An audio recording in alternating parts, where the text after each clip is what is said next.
Hello guys! Hello! Sagittarius, welcome dito sa ating channel. Kapalaran 888, welcome! Alamin natin kung anong messages, vibration, kapay energy para sa lahat. Okay, Sagittarius, I hope na makuha mo yung energy. Okay, first card natin, Sagittarius, is family, friends, and guides. Number 6, Six of Diamonds, Spirit. Okay, Sagittarius. Family, friends, and guides. Okay.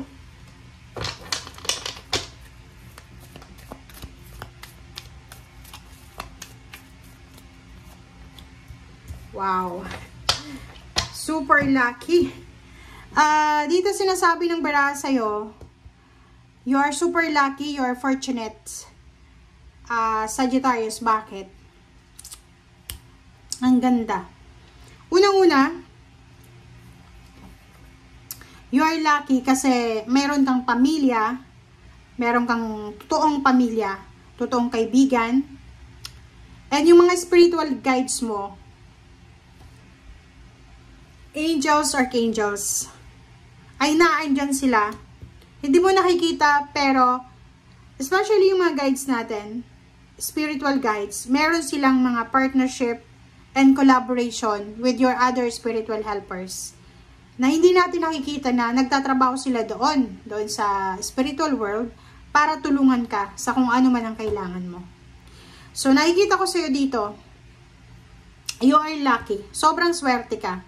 Sabihin mo man na, ay, galing ako sa mahirap na pamilya, but you are lucky. Kasi sobrang pagmamahal, pag-aaruga ang ginawa sa'yo ng magulang mo, ng kapamilya mo, and kakampi mo sila sa lahat ng bagay. So, ngayon, Sagittarius, kung nanonood ka sa akin, tapos yung pakiramdam mo helpless, hopeless, feeling alone, alisin mo yan kasi hindi yan totoo. You're lucky, you're secured kasi may mga taong naniniwala sa'yo. Kahit anong sabihin mo, naniniwala sila. Okay? Next card natin is yung partnership and alliances. Sinasabi ng baraha, meron ditong Sagittarius na posibleng makakaisip siya ng negosyo or pwedeng pagkakitaan with a family, diba? With friends or someone na pwedeng makipag-collab or pwedeng makipag-partner sa kanya. Okay, thank you.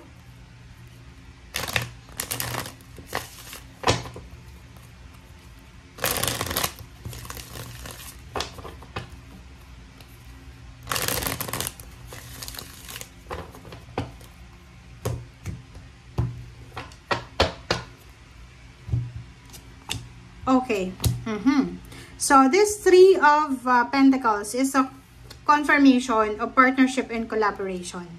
So, nakikita ko sa'yo dito na sinasabi sa'yo dito, Sagittarius, na hindi ka dapat nagfo-focus sa mga away, sa gulo. Instead, mag-focus ka sa collaboration. Mag-focus ka sa partnership. Ano yung ibig sabihin yan? Masyado kang nakafocus sa mga gulo. Like, siguro mabilis kang magalit or like humingi ka ng pabor sa kapamilya mo or kakilala.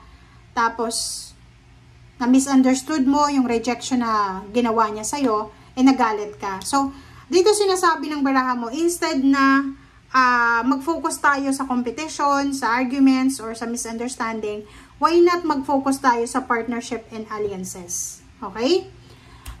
Dito sinasabi ng baraha sa'yo na huwag tayong masyadong madala sa negative emotion or sa negative environment. Kasi sa panahon ngayon, talagang bilis mag-away-away ng mga tao, no? Kahit nga sa Facebook, sa mga post lang, kahit hindi kilala, nakikipag-away na. Iba sa dating panahon talaga na sa panahon, kahit ako, panahon ko, tinuturo talaga sa school na hindi ka basta-basta makikipag-away. Kailangan kontrolin mo yung emotion mo. Kahit sa bahay, hindi ka dapat nakikipag-away, diba? But ngayon, mabilis na makipag-away, makipag-argumento.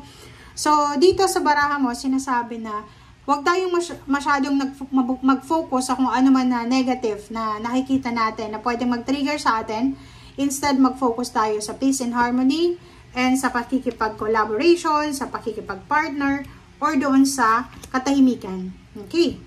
So, dito sinasabi ng bara sa'yo, meron ditong Sagittarius na ang focus niya is balikan yung nakaraan.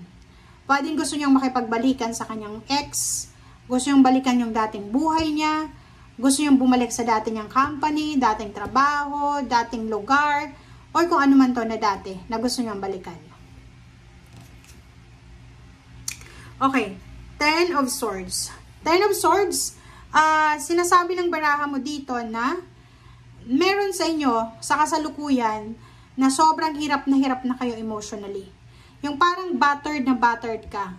Kahit lalaki ka siguro, or babae, basta, wala naman kasi tayong nakikitang gender dito, pero nakikita ko yung Sagittarius na lalaki. Kahit lalaki siya, parang yung karelasyon niya ay sobrang, yung babaeng karelasyon niya, parang, yun yung nagdedesisyon sa lahat. Na battered siya. Emotionally battered siya. Okay? Whew. Okay. So, dito sinasabi ng baraha sa'yo, is because of your relationship sa ngayon, or because sa mga emotional battles mo, nakikita ko sa'yo dito na namumroblema ka. Like for example, may ka-live-in partner ka, or may asawa. Away kayo ng away gabi at araw. Di ba yung parang wala namang rason para mag-away, pero away kayo ng away. Dito sinasabi ng baraha sa'yo na namumroblema ka ngayon eh. Nag-aalala ka kung ano ba yung mangyayari sa pamilya mo. Nag-aalala ka kung saan ba hahantong to eh. Kasi away ng away eh. 'Di ba? So, dito sinasabi sa'yo ng Ten of Cups na, yung Ten of Cups na yan guys, walang milagro. 'Di ba? Na parang sasabihin natin na yung kapitbahay namin, ang saya-saya ng pamilya nila. Alam mo ba? Lahat ng pamilya, nag-aaway-away. Lahat ng pamilya may misunderstanding. Pero, pag yung bawat isa sa pamilya, willing sila na mag-forgive, maging humble, i-work out nila yung mga differences na yon. Kaya, masasabi natin na, ay, ba't sila ang saya nila? Imposible na hindi sila nag-aaway-away. Imposible na hindi sila na-insecure sa bawat isa. Ganun ang pamilya. Diba? Kaya nga sinasabing pamilya. Okay. Dito, nakakaloka ka. Sagittarius, paki-comment sa comment section. Ang nakikita ko dito sa 10 of Wands mo na to, plus yung 10 of Swords, tatlo yung 10 mo ha. Parang ang sinasabi ng baraha dito na mayroong Sagittarius, ang gusto niya nang matapos yung emotional problems niya, yung family problems, yung mga obligations niya.